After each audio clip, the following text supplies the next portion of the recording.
Welcome to the November edition of Special Olympics Rhode Island magazine. My name is Henry Rhode. Joining me today is John Zuber from Plant, Rhode Island. Welcome to the show. Thanks, Henry. What is Plant, Rhode Island? Plant, Rhode Island is a nonprofit organization that was formed about 10 years ago by a group of parents who were trying to find a good answer to the question, what will happen to my son or daughter when I can't help them anymore? Yep. And how many members have you, when you started, you have? Well, we started with a small board of about 5 families, and we've had now 10 years of experience and have helped create about 20 networks for people. That is great. Do you have like a network where you have a phone chat or things like that? Well, we are mostly interested in helping create personal networks where people interact with each other and do a variety of things, including fun things like parties, going out together into the community, and also serious things like kind of planning and thinking about what will happen when mom and dad are gone and who's going to help. That is my great. son or Yeah, daughter, that is a great thing to have because a lot of people don't know when their mom and dad's going to die, what the another day will come and where they'll go and everything. Right. Yeah. Sure. Parents do so much for their children. Oh, my mom did when she was living for me, and my sister and brothers. They they had it all planned. I would still live at home and everything in the same house and everything. What are the Plant's personal support networks? What do they do? So you're lucky because you have a sister and brothers who are really helping you and supporting you. Sometimes people don't have those relatives who help them. And so for those individuals, we try to create a group of people, a network of people who know that person, care about them, and are committed to making sure that the good life, the good quality life that their parents helped them experience while their parents were still here continues after they're gone. So, members of that network, they do things like they advocate for that person. Some of them may be involved in helping them manage their money. Some of them may be involved in being just a friend, doing social things. So it's a mixed group, and it mostly helps make sure that that person is safe, happy, and well cared for. That is great. Why is this series of informational workshops being offered at Special Olympics Education and Training Center? So we approached Special Olympics this year and asked if they would be interested in offering some of our training that we do to family members who have kids in Special Olympics, and everybody thought that would be a great partnership. We are interested in helping parents plan before they get old and sick. We're interested in reaching parents, and Special Olympics has a tremendous family support orientation, and they know a lot of parents. So they're helping us meet those parents, and in return, we're offering them information and training. And then when you have these information things, you invite other parents who haven't been to the group to come to join your group. Absolutely. That is great. Yeah. Who should come to these free sessions? Well, I would really like to encourage all parents to come. Also, people who work in the field of supporting people with disabilities. Some of your coaches, some of the other people who are involved with Special Olympics, they already care about helping people. What we do in our training is we help people learn how to better help. This last week we did a series on where we explained to people how loneliness is not only emotionally harmful, it's physically harmful, and how we at Plan work on making sure that people are not lonely. That is great. When are the trainings are coming up? So I brought you a schedule, and basically we have some trainings that are coming up in November, mid-November, And in that particular training, we're bringing somebody from Connecticut who has created support networks for over 100 different families in Connecticut. That is great. We do the training twice every time we do it. We do it on a Tuesday night, and we also do it on a Saturday morning, because some people work, some people are busy in the evening. It makes it, everybody can get a chance to go, because 2 times is better than 1. We try to be very, accommodating in that. That is good, because when you go you can't, the afternoons that you go, we can't get there, but when you have a Saturday morning, it'll be much better. Yes, right. Yeah. Right. How can people find out more to register to attend? So we have a website, planri.org, and on that website is a list of all the trainings, and it also tells you how to register. Basically, call my wife, Connie. Our phone number is 401-785-9541. If you go to our website, you'll get that phone number. For those of you who are in the more modern era and do Facebook, Plan also has a Facebook page. And when you go to that, you'll see like about a 3 or 4 minute video that features. I saw it last night. It was great. Oh my gosh. Yeah. All the service you offer. Yep. Most of the people who were on that video are actually Special Olympians. Yeah, I know. I knew a few. I knew a few of them. Yeah. Yeah. Well, we thank you for being on the show. We hope you come again. Thank you. And we'd like to know more about your group and the future of the new things you have coming up. Thank you very much. Thank you, Henry. It's good to see you again. You too. Back at more Special News Magazine after these exciting messages.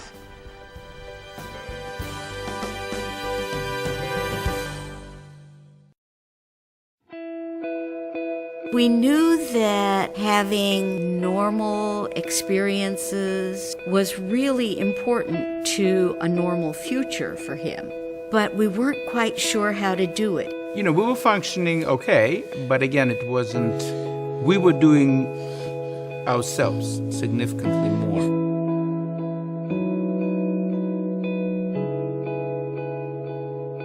One of the things that we definitely wanted to make sure happened was that Mark did not live an isolated life. When you're younger, you go to school, you have teachers, you have Boy Scouts, or things that just exist. And those things start to diminish as you get older.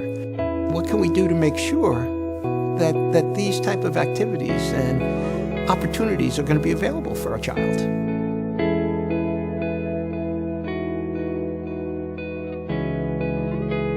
Allison was asking the question as a young adult, what's going to happen to me when you're not here, Mom? That meant bringing in people that loved Allison and would recognize her talents and her gifts, and that this would be a group of people that would share those gifts and talents and be there when I'm not there, right? Plan RI is a 501c3 nonprofit. It's run by parents and community members who are invested in seeing that people with significant disabilities have the best lives possible. One of the great fears that most parents have is, who's going to take care of my child when I'm not here?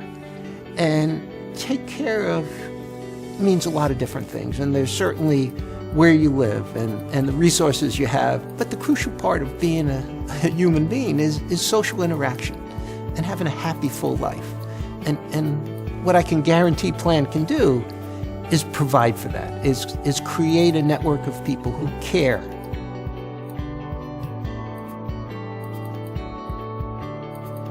Plan, for a very modest investment, can really create a tremendous groundswell of support within a small community of people. So it gives you some comfort, Al, to know that your network that we started 11 years ago is going to be around even Mommy and Daddy aren't. Right. One of the great advantages of Plan is the network of parents and board members and people associated with Plan who have an amazing amount of knowledge. And this is a very kind of a professional group.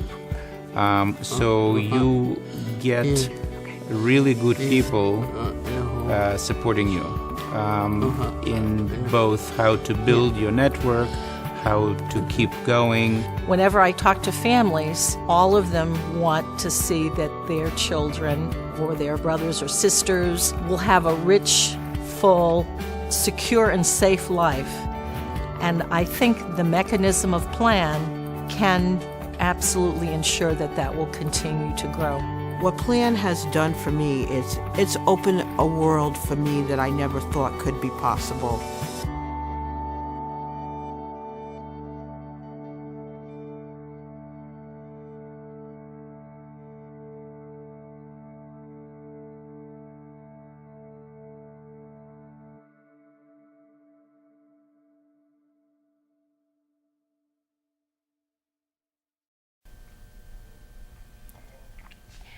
Hi, welcome back to Special Olympics Rhode Magazine. My name is Megan Miller. And my name is Mary Irons.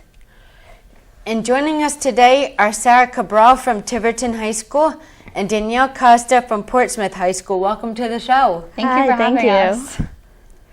What is the Unified Champion Schools program? It's a group of high school students, and they all get together and try to promote inclusion and respect, no matter if you have a disability or not. That's awesome. How did you get involved with the program?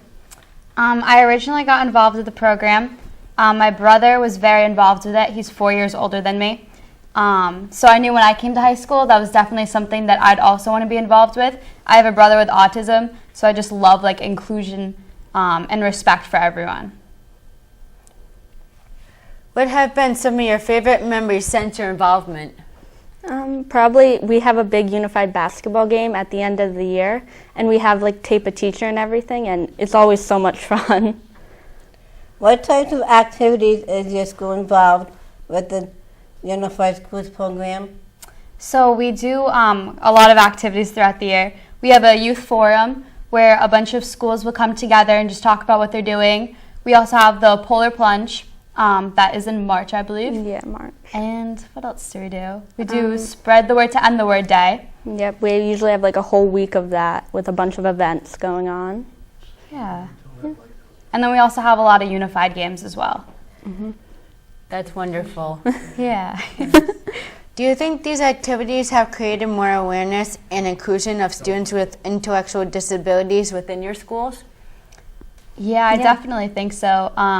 I know a lot of people, anytime they go to their first unified game, they see the smiles on the kids, and they just get so happy themselves, and they want to continue going and seeing them happy as well.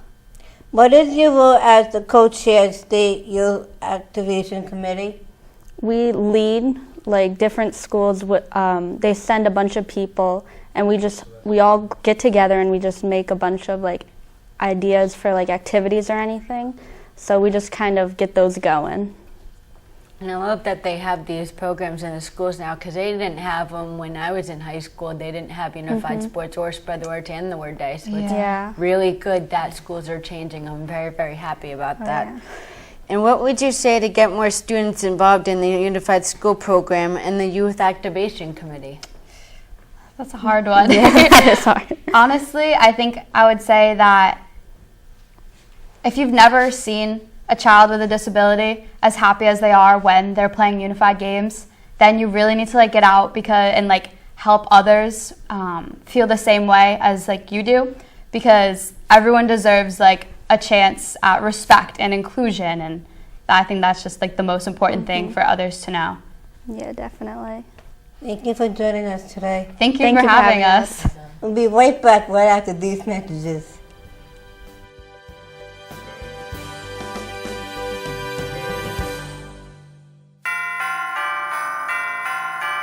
Looking for that special holiday gift? Tune into Special Olympics Rhode Island Holiday Auction Preview Show, channels 5 and 1005. Bid on dozens of original, one-of-a-kind items by going to biddingforgood.com/Special Olympics RI. All proceeds to benefit Special Olympics Rhode Island in their year-round program of sports training and competition for over 2,800 individuals with intellectual disabilities.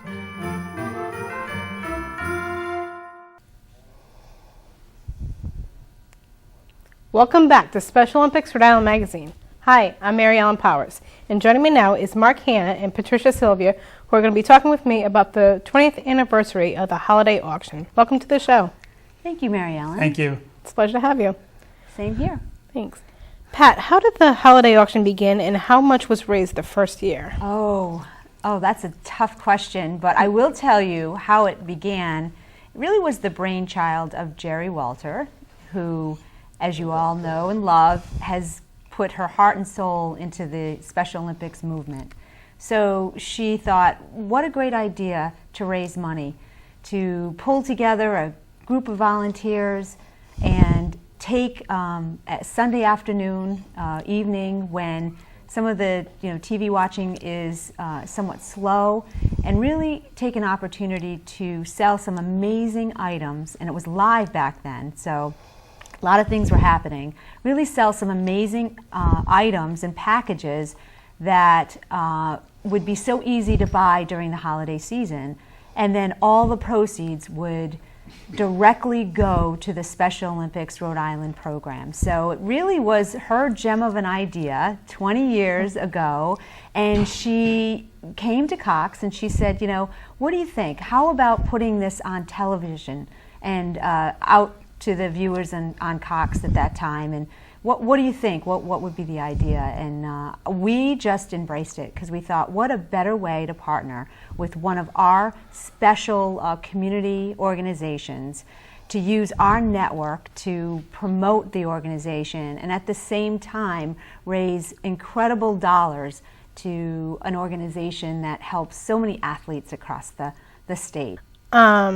Now, who were some of the original media sponsors, and how many still sponsor today? Well, a lot of them are still with the original auction and are still here today, Cox being one of them. And we've always had some great radio partners. And the one that I can think of that has always come to the aid and to bringing such great packages as well as some great talent is Light Rock 105. They've been great partners. They've been on air and they've worked behind the scenes to really promote the auction. NBC 10 has been a long-standing sponsor as well, and continues to support. We have Frank that brings his special personality to the TV auction every year, and also a lot of promotion. Ocean State Networks is also another great sponsor that continues to support and is part of the Cox family. And then Dunkin' Donuts. I mean, they are amazing. They come and provide auction items, they provide support and promotion, not only for the TV auction, but they're just amazing community sponsors. That's great. Now, Mark, of all the auction items that were donated over the years, which are some that have been faithfully donated since the first auction? We've had so many continuing great stuff. The New England sports community, it really starts there with the Red Sox tickets, the Pats tickets, the Bruins, the Celtics, the suites, the Dunkin' Donuts donating the Baby B's suite and at the Dunk all the time. We've always had great jewelry, from diamonds to watches to gold jewelry. The hospitality is one of the highlights because of the great hotels and restaurants and the packages to eat at every place that's good in the East Bay and the West Bay and so forth. So, and we've had some pretty wild stuff, from laser surgery to a part in the Farrelly Brothers Dumb and Dumber movie, if you were so inclined. Now, how has the holiday auction changed over the past 20 years? Well, if we go back to what Pat was talking about with Jerry and Pat back in the beginning, not necessarily in this order, but first Cox was wonderful. The hours expanded, the ability to create all the way up to eventually a 4-hour live event with personalities and Scott Zolak and as she mentioned, Frank and some of the really great people, like Montecalvo and so forth. We made it quite an event. We made it into a local celebrity event. We made it into a local sports celebrity event. And again, it was all for something great. So I think that was the first major change. Along the way, the sets got better. The team became, and all of you were all part of that team, the team became a really skilled team. I think, Jerry's and her team's ability to raise from new sponsors, new, unique, ongoing things, it just grew, and it got better, and it got better every single year. And then Now, recently we've moved, as Pat talked about, to an online, more of an online tape format, which does do one very important thing. It gives people an entire week to view, to see, to choose, to get the, personal time is precious time. We all know how we're pressed, and this gives people the ability to do that and tune into the taped events and see firsthand and hear somebody talk about it, but really have that entire period to judge what they like and what they want to do and when they want to bid. Good, and especially like they can, the whole concept, like from the beginning, was that you could shop from home, and now like with the change with the online, as exciting as it was, like to see the live show, like I think you have great benefits, like from how it began with that and what it's like now with online. I think it's a great variety. I think for all of us that were on the show, that the thing we like saying the most is 100% of everything that happens here. Absolutely. Goes to our athletes. I cannot think of anything better to be able to say for a great cause than something like that. Right, and just the involvement from the athletes behind the scenes, helping out in the auction and the production, and then the ongoing just follow through and in just knowing that it's going to be a good production. Mm-hmm. Now, can you both describe your partnership with Special Olympics Rhode Island and how you're involved with the auction?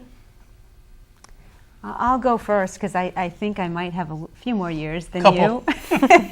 Well, this stems back probably about 20 years, and just being a volunteer. I was part of the original studio crew here when Cox came into the state, and we did participate and be a part of not only a community sponsor, but opening the doors to providing production opportunities to showcase all of the things that are happening for Special Olympics. So started as a very small role, what I think is somewhat of a small role, and just enabling the organization to come in and really tell their message through our medium and through the Cox Network. And then it grew from there, becoming a part of the board, and then eventually becoming president of the board for several years. And then always wanting to come back and volunteer in some small way. And I'm just so happy that every year I can come back and be a part of this auction and continue to, nurture the great relationships that are a part of this organization. So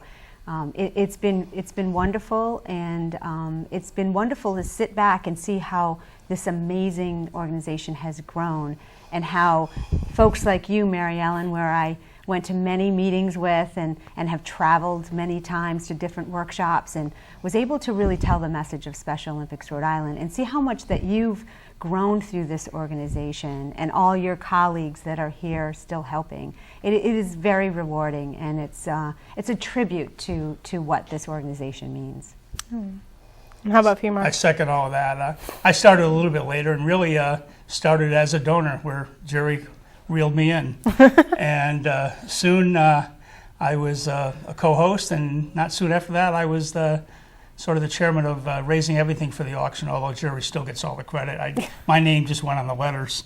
But well, you have to have an organizer that cracks the whip, right? And it's always been a great group. As Pat was saying, that all you guys and the volunteers and all the people that every year come forward, and there's always somebody new wanting to help. I mean, it's been a very, very good event, and I can't tell you that there's anything I've ever enjoyed more than being part of that show. And there's nothing that I can think of better reward for someone that does that kind of work than the hugs that come after it. So it's an incredibly rewarding experience. That's great. Now, when will the 20th anniversary of the holiday auction take place this year? Starts really, the first tape show starts the night of the 3rd. I believe it's 7:30 p.m. on OSN. The online is live at 9 o'clock the next morning, the 4th, and it runs till 10 p.m. on the night of the 11th. So there's plenty of opportunity. The show will be rerun. The tape show will be rerun a couple times in that period. I think the last one's the last morning of the 11th. So for anybody that really waits till the end, you real eBay diehards out there, right. You still get that last shot. So there's an entire week at what an ideal time of the year, 4th to 11th of December, to review all the great stuff, decide which one of those is yours, and just decide how good you're going to be this year. Exactly. Now, Pat, can you tell me again when the show will air? You know what? I have to do my cheat sheet, if you don't mind. Okay. Jerry gave me strict instructions to make sure that I say it right. It'll be on OSN and will air on December 3rd at 4 p.m. and 8 p.m. and on December 10th at 7:30 a.m. and 8 p.m. So 4 air times on Ocean State Networks. So you want to make sure that you either tune in or, as you said, DVR is a great thing. You know, it's wonderful to time shift all of our programming. So plenty of opportunities to take a look at the preview, plenty of opportunities to really see what kind of holiday auction items are for this year. Okay, well, be sure to tune in. Now, Mark, what advice would you give to businesses to become a sponsor or to donate items for this event? First of all, you couldn't do something better. But I think that it's an event where everything, as I said once before, everything that is raised, from the donations of the donors to the sponsorship money of the donors, to all the volunteers and everybody that's so committed to help, to all the SORI team themselves, 100% of everything that happens goes back to the athletes. There's nothing better you can say to a donor than what you're giving is going to go 100% to where you would like it to go.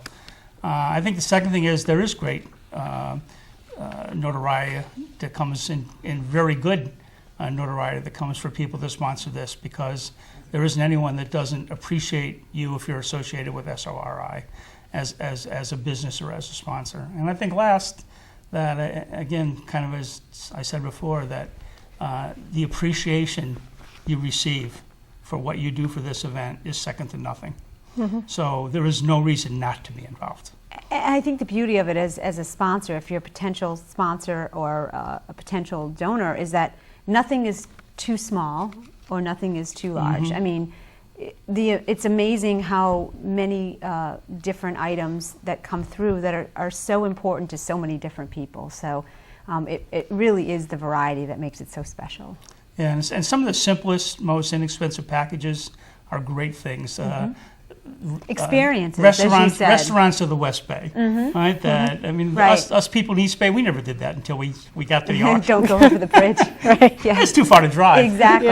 Yeah, it's the experience types and the unique experiences, because you know those are the kinds of gifts that you really search for especially if you have a family that you pretty much have done the gift giving. So what can be unique? What can be an experience that you really can't, really get anywhere else? And I think just tying that back to the donors, that now there's a great enthusiasm to ask, when's the auction, when's the auction, when's the auction? Yep.